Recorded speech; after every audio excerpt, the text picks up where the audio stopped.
So some of the common questions I get asked about anterior approach hip replacement are, is this minimally invasive surgery? And I like to use the terms tissue sparing or less invasive. I think that's a more accurate way of describing this surgery.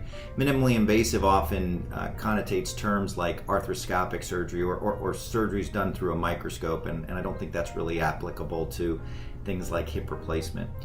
Also, people ask me, how big is the incision? The incision really is dependent on the size of the patient more than anything else.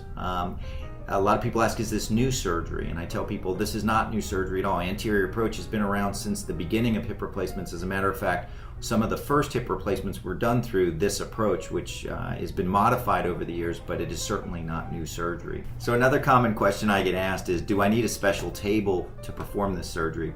And the answer is no. There is a special table that has been designed recently that helps facilitate the surgery, but it is by no means necessary to perform the surgery.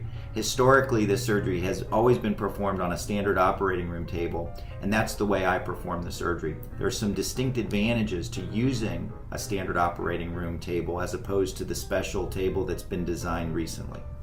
One other question I get asked quite a bit is there anyone who can't have an anterior approach? And there are certain patients who cannot, mainly people who have had a previous hip fracture and a screw and plate or a rod with screws in it that goes down the shaft of the femur.